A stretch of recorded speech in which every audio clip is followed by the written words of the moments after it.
Welcome to this deep dive into the life and legacy of one of heavy metal's most iconic frontmen, Paul Di'Anno.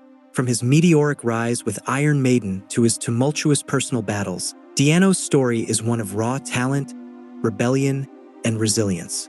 Join us as we uncover the highs and lows of a man who, despite the odds, continued to rock stages around the world right up until his passing. Ex-Iron Maiden singer and rock and roll legend Paul Di'Anno performed right up to his death aged 66, even taking to the stage in a wheelchair when his health declined.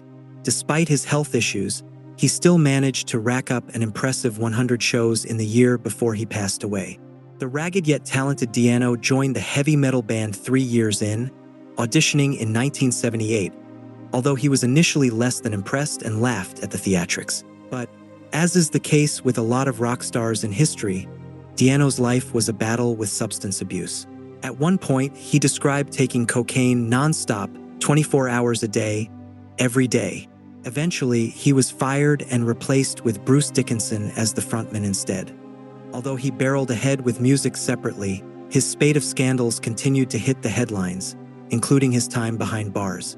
But despite being in a wheelchair following knee injuries from an onstage accident as well as motorcycling, he was obsessed with music and continued to perform live, saying he was open to performing at festivals in 2025. Di'Anno was born as Paul Andrews in Sleepy Chingford, East London, to a Brazilian father and British mother. As a teenager, he would sing in various rock bands and worked as a butcher and as a chef in hotels and restaurants. In 1977, songwriter and bassist Steve Harris was holding auditions for his up-and-coming band, which had churned through 2 frontmen when Di'Anno turned up. Although Di'Anno said he was initially unimpressed, he got the job. He later said their old singer had a silly sword and fake blood dripping from his mouth, which he found hilarious, but it felt right when they played together. The bald, goatee-bearded star described his bandmates as lovely young people who you could have introduced to your nan, but he brought in a madness and an over-the-top aspect. But the band struggled to get gigs outside of London, so they decided to make a demo tape. Soundhouse Tapes then gained them a cult following, selling 5,000 copies. And in 1979, they secured a record deal with EMI. Their debut album set the template for heavy metal in the 80s and entered the UK album chart at number 4 in April 1980.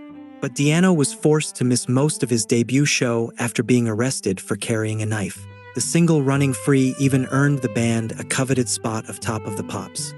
But the band's success led to a dark place for the singer. By his own admission, he was already a fairly excessive character, but really went for it in those years. He was fired after the world tour for Killers due to his erratic behavior and drug use. He went on to perform in the short-lived group Gogmagog and the band Battlezone, which released 2 studio albums in 1986 and 1987. Di'Anno went on to front Praying Mantis before forming another new band, Killers, and also performing in Nomad and Rockfellas. In the early 1990s, he was jailed in the US after assaulting a girlfriend with a knife. He later said this was one of his biggest regrets in my past, and he was really ashamed of them.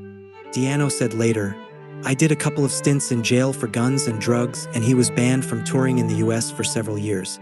In 2011, the singer was jailed after he was exposed as a benefit cheat by posting his music videos on YouTube. He was sentenced to 9 months for swindling £45,000 in benefits. He had claimed he suffered severe nerve damage to his back that prevented him from working. But the father of 2 was caught when Department of Work and Pensions investigators spotted a YouTube video of him jumping around on stage during a live show in 2006. The footage, from his own website and video sharing site YouTube, showed him energetically leaping around. The heavily tattooed rocker, wearing a gray suit and black shirt, admitted illegally claiming benefit totaling £45,479. They included wrongly raking in income support of more than £10,000 between 2005 and 2008. However, he went on to say that his time in jail eventually made him sort my life out. He suffered a number of motorcycle accidents and an onstage accident which led to him needing surgery in Croatia. In 2022, a crowdfunder and the Iron Maiden band helped him pay for the major operations and follow-up treatment. But he didn't let that stop him, taking to the stage in his wheelchair. But in January, the heavy metal star left concertgoers shocked by swearing and ranting at them. He even told one, "I'll punch you in the face in Perth, Australia." Another attendee was told to call a cab or go home in an ambulance from the gig at the Gov in Adelaide. After his death, the current members of Iron Maiden released a statement reading, "We are all deeply saddened to learn about the passing of Paul Di'Anno earlier today. Paul's contribution to Iron Maiden was immense and helped set us on the path we have been traveling as a band for almost 5 decades. His pioneering presence as a frontman and vocalist, both on stage and on our first 2 albums, will be very fondly remembered not just by us, but by fans around the world." It continued, "We were very grateful to have had the chance to catch up a couple of years ago and to spend time with him once more. Thank you for joining us on this journey through the remarkable and turbulent life of Paul Di'Anno.